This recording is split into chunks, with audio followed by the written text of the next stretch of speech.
Olá, estarei analisando o livro O Edifício de Will Ashley.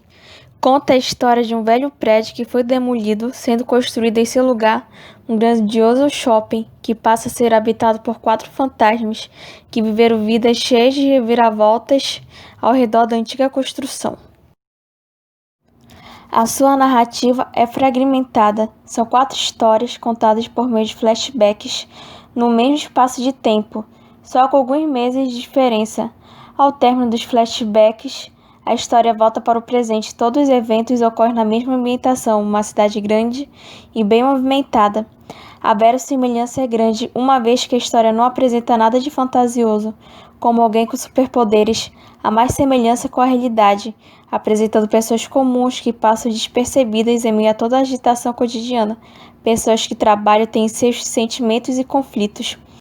Há um certo suspense, pois como a maior parte da história se passa no passado, não tem como imaginar quais vão ser as ações que ocorrerão quando voltar ao tempo presente. Os 4 fantasmas viveram vidas cheias de emoções e reviravoltas. Marlon tentava amenizar a culpa. Gilda Green vivia um romance intenso com o poeta. Antônio Tonati era um talentoso músico que começou a tocar na porta do edifício depois de sofrer um acidente de trabalho. P.J. Raymond tinha uma obsessão pelo edifício.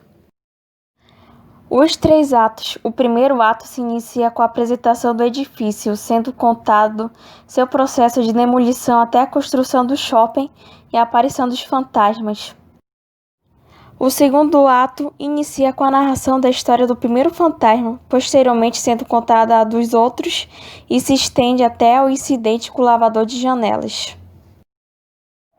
O terceiro ato é quando, depois do incidente, as pessoas se dispersam e voltam a viver suas vidas rotineiras ao redor do prédio. Aqui, como se pode ver, destaco 3 tipos de plano. O plano geral, que mostra o personagem e o cenário. O close, que enfatiza a determinação do personagem em conseguir o objeto de desejo. O plano detalhe, que dá destaque à corrente que se rompeu, causando assim um incidente. Neste, há 2 momentos com profundidade de campo. No primeiro, sendo destaque o prédio em primeiro plano.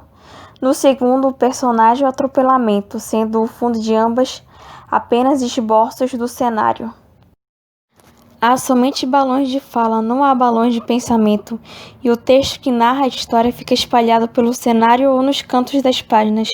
O formato do balão pode mudar de acordo com o estado do personagem, como por exemplo este da Gilda, que tem um formato meio escorrido, para representar que ela não está bem de saúde. A organização de quadros não é feita de forma tradicional. Há páginas que não há a presença deles. A diagramação é feita de forma que o desenho e a legenda se encaixem de forma harmoniosa, como nessa primeira imagem. E nas páginas que há quadros, eles ficam sobrepostos, como na segunda imagem. Pode-se observar que os quadros vão mudando de tamanho conforme a importância do diálogo, tanto que quando Bunny recebe a notícia da morte de Gilda, a sequência não está em quadro, para ressaltar o impacto do momento. Aqui é uma onomatopeia. As palavras bam, bam, bam são usadas para representar barulhos de tiro. No primeiro fragmento da história, as metáforas visuais são usadas para representar os palavrões em meio a uma briga. No segundo, para representar a música de incentivo que está sendo tocada. Nesta sequência, a elipse se dá quando vemos o personagem abrir a janela, e na próxima imagem vemos apenas o espaço vazio. Não se vê o momento exato dele se jogando ou caindo, ou seja, interpretamos isso, não somente pela sequência, mas por ter acompanhado a história e entender o que levou ele a cometer tal ato.